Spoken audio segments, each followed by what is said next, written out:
Nunca pensei no vizinho. Para dizer a verdade, era como se ele não existisse, ou que tanto fazia ele existir quanto não existir.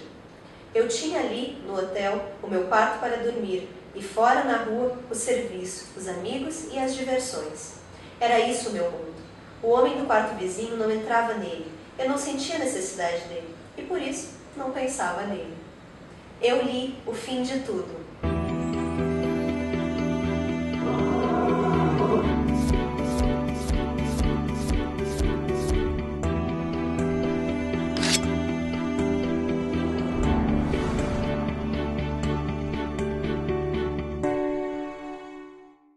O Fim de Tudo foi escrito por Luiz Vilela e publicado em Belo Horizonte no ano de 1973.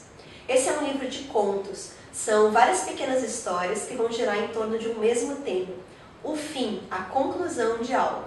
O autor vai falar sobre a morte, o término de um relacionamento, a perda da razão, da inocência, dentre outros. A primeira coisa que chama a atenção em O Fim de Tudo é justamente a abordagem escolhida pelo autor para tratar dessa temática. Nós geralmente pensamos no fim como um momento grandioso, digno de atenção. E o Vilela, em contrapartida, vai retratá-lo com muita naturalidade. Para ilustrar melhor isso que eu estou falando, eu vou utilizar como exemplo o meu conto favorito do livro, que se chama Piabinha.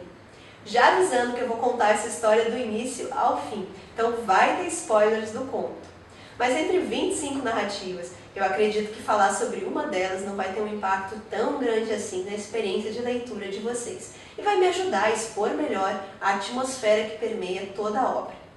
O conto inicia com duas crianças, dois meninos na beira de um rio. O narrador vai identificá-los como Pretinho e Barrigudinho. O Barrigudinho é um pouco mais novo e ele não sabe nadar. Na verdade, ele parece ter um certo receio de água. E por isso os dois amigos decidem fazer uma espécie de uma simpatia.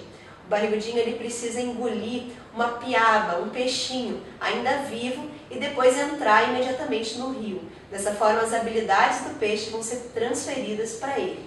O Barrigudinho faz isso, entra na água e não volta mais para a superfície. Depois disso, o Pretinho, que ficou esperando na beira e que conduz o olhar do narrador, passa a notar algumas garças muito brancas que estão se deslocando de uma margem à outra do rio. Ou seja, é um final totalmente frio, sem qualquer arroubo sentimental. E todos os contos desse livro possuem esse mesmo clima niilista, de desesperança. Há um pessimismo em relação aos nossos valores.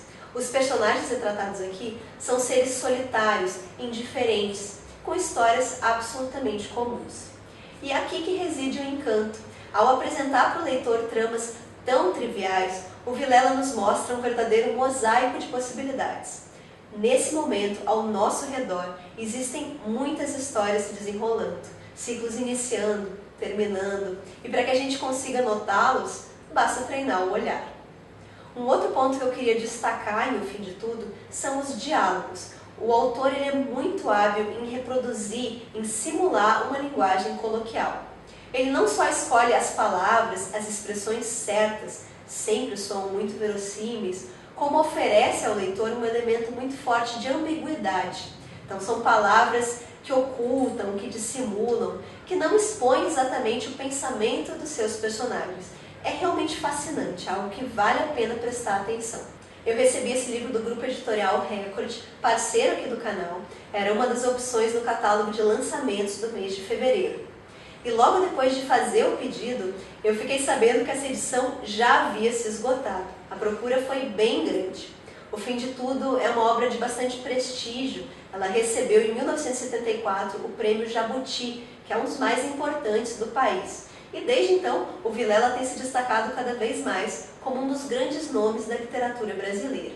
Eu acredito que muito em breve essa edição vai ser reimpressa, então fiquem de olho. Se vocês gostam de contos, ou assim como eu, têm curiosidade em conhecer mais o gênero, vale a leitura.